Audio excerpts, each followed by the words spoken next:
Bismillahirrahmanirrahim. Alhamdulillah. Allahumma shalli ala Muhammad wa ala ali Muhammad kama shallaita ala Ibrahim wa ala ali Ibrahim. Mmm, saya mau sharing sedikit terkait ayat ya di Al-Qur'an surat At-Taubah ayat 99. Di sini Allah Subhanahu wa taala sebutkan, a'udzubillahi minasyaitonir rajim. Wa minal a'rabi may yu'minu billahi wal yaumil akhir wa yattakhidhu ma yunfiqu qurbatin 'indallah. Dan dari orang-orang ada Arab Badui ya, Al-A'rab, may yu'minu billah, ada yang beriman kepada Allah wal yaumil akhir dan kepada hari akhir. Nah, wa yattakhidhu ma yunfiqu qurbatin 'indallah. Dan mereka menganggap apa yang mereka infakkan itu adalah qurbat. Qurbat itu sebagai sarana atau jalan untuk mendekatkan diri kepada Allah. Jadi mereka menganggap apa yang mereka infakkan itu adalah suatu hal yang bisa mendekatkan diri kepada Allah. Wassalawatir Rasul, dan juga untuk mendapatkan doa dari Rasulullah sallallahu alaihi wasallam. Kemudian Allah sebutkan di sini, ala innaha qurbatul lahum. Ketahuilah bahwasannya infak mereka qurbatul lahum itu merupakan sarana ya. Itu menjadi suatu hal yang mendekatkan diri mereka kepada Allah.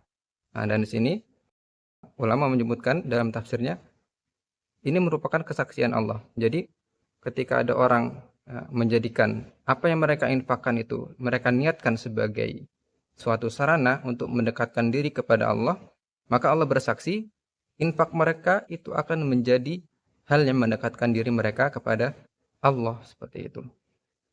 Kemudian apalagi kata Allah, sayudkhiluhumullahu fi rahmatih. Allah akan memasukkan mereka ke rahmatnya. Jadi mereka akan dilimpahkan dengan kasih sayang Allah. Innallaha ghafurur rahim. Allah Maha Pengampun dan Maha Penyayang, Maha Pengasih, seperti itu.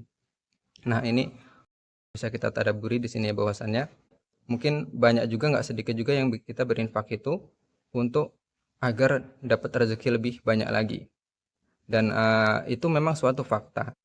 Dan nggak hanya orang muslim aja yang mengetahui hal itu. Ya, jadi di mana-mana itu orang sudah tahu ya, yang sudah melakukan rajin infak, rajin memberi, maka hartanya itu nggak berkurang, tapi bertambah. Nah, namun ada suatu hal yang nggak semua orang dapat. Apa itu? Ketika dia meniatkan infaknya itu untuk sarana mendekatkan diri kepada Allah, maka dia akan mendapatkannya. Seperti itu ya. Nah, maka ini kembali ke niat kita. Apakah infak kita itu kita niatkan hanya untuk sekedar dilipat gandakan hartanya, rezekinya oleh Allah, atau kita niatkan juga itu sebagai sarana kita mendekatkan diri kepada Allah, seperti itu. Nah, apabila kita niatkan itu sebagai sarana kita mendekatkan diri kepada Allah, maka kesaksian Allah di sini bahwasanya harta mereka yang mereka infakkan itu akan menjadi sarana mendekatkan diri kepada Allah. Mereka akan semakin dekat kepada Allah dan Allah akan memasukkan mereka ke rahmatnya, seperti itu. Nah, terus infak itu bisa berupa apa? Ya, infak itu banyak. Terutamanya kalau infak itu pasti berupa harta ya. Kemudian infak kepada siapa saja? Yang pertama tentunya infak kepada keluarga kita sendiri, itu juga termasuk infak ya.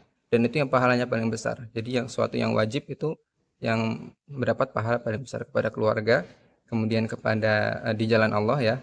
Misalkan infak kepada Palestina, untuk orang-orang di sana, seperti untuk orang-orang yang berjihad. Kemudian juga infak kepada orang miskin itu termasuk juga. Jadi kalau kita niatkan itu semua untuk mendekatkan diri kepada Allah ya, maka itu akan kita dapatkan ya, seperti itu. Itu aja, mungkin saya mohon maaf apabila ada salah kata, apabila ada yang salah, monggo silakan dikoreksi. Terima kasih. Sekian.